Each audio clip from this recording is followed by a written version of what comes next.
Gimana sih caranya bikin orang pengen beli produk kalian? Nah, buat para seller nih, mau yang jualan dimanapun, lu mau jualan di Shopee, mau jualan di Tokopedia, mau jualan di Shop Tokopedia, lu mau jualan di Lazada, bahkan lu mau jualan di offline sekalipun, ini adalah salah satu pertanyaan yang selalu paling mendasar. Orang tuh apa ya?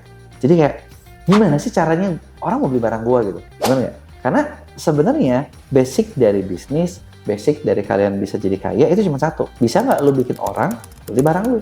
Karena kalau misalnya orang itu nggak mau beli barang lu, sebagus apapun barang yang dibikin, sehebat apapun, sekeren apapun, itu semua jadi sampah. Bener nggak? Gitu. Tapi kalau orang bisa beli barang lu gitu kan, di sini, nah ini lu baru bisa kaya gitu, bisa cepet kaya. Gitu. Contoh gini, kalian ingat nggak cerita tentang Steve Jobs? Steve Jobs itu kan dulu pas lagi dia bikin Apple dikritik karena dia tuh kalau bikin produk selalu pengen terlalu sempurna, saking sempurnanya, ya bahkan sering dibilang dia tuh lahir jauh sebelum zamannya. Kebayang nggak lo orang bikin produknya bagus sih, keren gitu, tapi nggak laku gitu. Kenapa nggak bisa jual? Bisa bilang nggak bisa dijual kan? Nggak sosok sama pasar kan? Nggak market fit kan? Akhirnya dia ditendang juga dari perusahaannya sendiri. Sampai akhirnya dia bisa sukses lagi karena ada ceritanya. Nah, di sini gue mau bahas yuk gimana sih caranya kalau yang gue lihat dari pengalaman gue ya. Gimana caranya orang bisa beli barang lu. Sebenarnya kalau misalnya mungkin lu ngerti konsepnya, gue cukup yakin kalian bisa jual barang apapun ke siapapun. Seru kan? Penasaran kan? Yuk kita lihat ya. Nah, cara pertama, kalau lu mau ngejual produk atau lu mau bikin orang mau beli barang lu, rumus pertama yang selalu gue perhatiin adalah yang namanya penjualan itu selalu tergantung supply sama demand. Ada nggak yang mau? Gitu. Supply itu kan berarti penawaran. Nah, kalau misalnya penawarannya banyak, yang maunya nggak ada, itu bakal berujung harganya turun. Kalau misalnya yang mintanya banyak, tapi supply-nya nggak ada, ujungnya harganya bakal naik. Simple ya. Artinya harus ada satu permintaan. Nah, pertanyaan pertama, kalau lo mau jual barang, ada nggak permintaan terhadap barang lo? Nah, permintaan ini, inilah yang kita perlu teliti ketika lo mau jualan, ketika lo mau laku, ketika lo mau jual ke siapapun. Gitu kan. Nah, maksudnya gimana? Sekarang gini, kalau misalnya gue buat produk, misalnya, katakanlah gini, gue bikin buku nih. Salah satu produk baru gue bentuk fisik adalah buku. Buku ini gue ambil dari pengalaman gue ngebangun salah satu brand di Shop Tokopedia tahun lalu dari 0 sampai 1 juta US penjualan itu cuma dalam waktu 6 bulan aja kurang. Sebenarnya waktu itu realnya 4 bulan karena dia masuknya bulan November, tembus penjualan 1 juta US-nya itu di bulan Lebaran. November ke bulan, waktu itu Maret apa April ya? Antara segituan. Coba gue pengen tahu. Ingat ya kalian, Lebaran waktu itu kapan? Gitu ya. Nah, di situ apa yang kita lakuin, gue bikin jadi buku gitu ya. Kalau ditanya sama gue, ada nggak yang nyari buku gue? Nggak ada guys, belum ada orang. Gue baru bikin buku satu, siapa yang nyari buku gue? Bener nggak? Tapi kalau gue tanya kebalikannya, ada nggak orang yang nyari gimana caranya bisa jualan online rame di TikTok Shop waktu itu? Sekarang namanya Shop Tokopedia. Pertanyaannya gue balik, ada nggak yang nyari? Ada kan? Artinya di situ gue lihat ada demand-nya, ada yang maunya nih. Nah, terus supply-nya. Nah, gue udah bikin macam-macam sebenarnya. Kalau misalnya kalian tahu, gue bikin cukup banyak program. Kalau orang buat nyari, misalnya orang nyari, gue mau ramen di TikTok Shop, gue bikin cukup banyak program. Paling murah adalah buku ini. Ini program paling murah, gitu ya. Kedua, gue punya kelas online tentang Shop Tokopedia, TikTok Shop. Ketiga, kita punya jasa pendampingan TikTok Shop. Kalian mau jualan TikTok Shop, terus mau rame, nah kita bisa dampingin kalian mulai dari nol, bikin timnya sampai jadi ramenya. Gitu kan, buat konsultannya. Dan keempat, gue juga punya digital agency yang kita juga memang partner resmi TikTok Shop yang nge-handle semuanya. Jadi kalau misalnya lo tahu di Shop Tokopedia itu ada, dia pertama apa? Butuh konten, kita punya tim konten. Lo butuh apa lagi? Lo butuh iklan, kita punya tim iklan. Bahkan agency kita itu GBS disebutnya Global Business Solution. Itu adalah agency global. Dimana spend kita juga cukup gede. Terus lo misalnya butuh apa lagi? Lo butuh MCM, affiliate, kita punya. Gitu, kita masuk top 20 juga untuk di TikTok.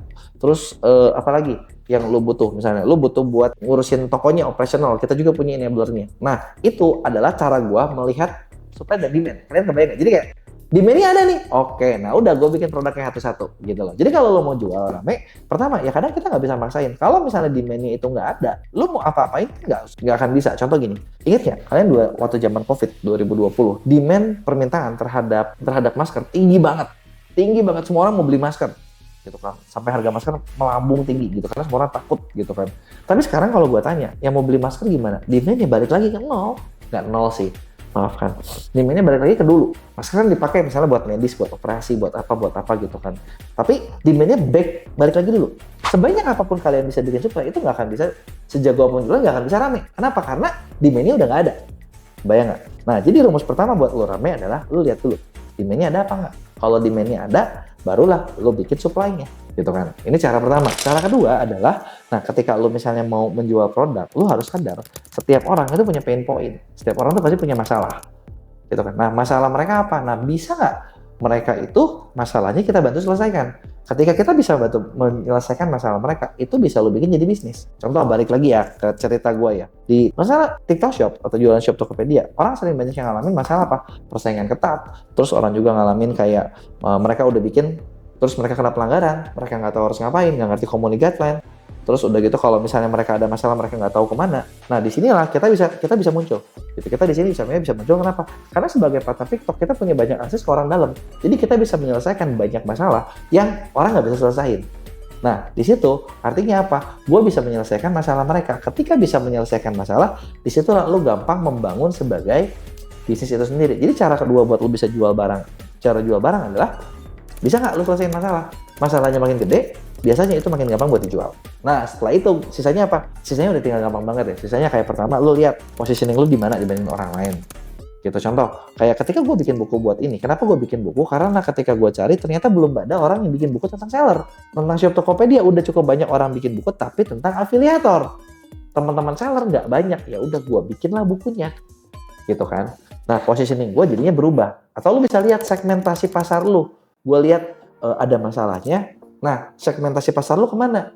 Gitu kan. Pasar lu tuh yang murah apa yang mahal? Jangan sampai nggak matching.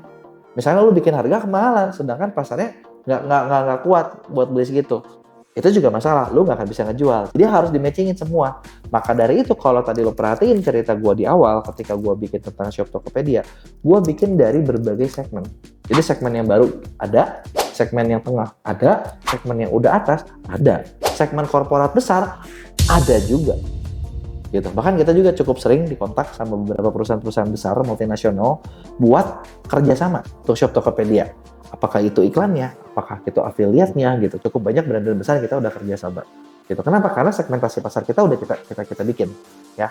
Oke, nah kalau udah ini semua, apa yang harus dilakuin? Simple. Kalau udah basicnya udah bener, tugas lu tinggal cari traffic.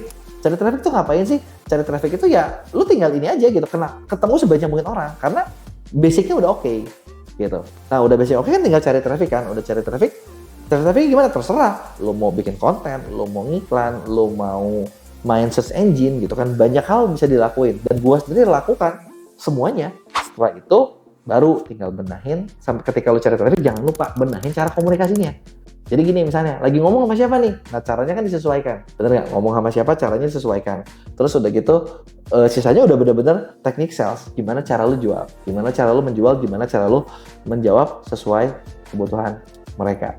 Jadi sebenarnya susah nggak sih cara bikin orang buat beli produk lu? Coba lu tulis di komen.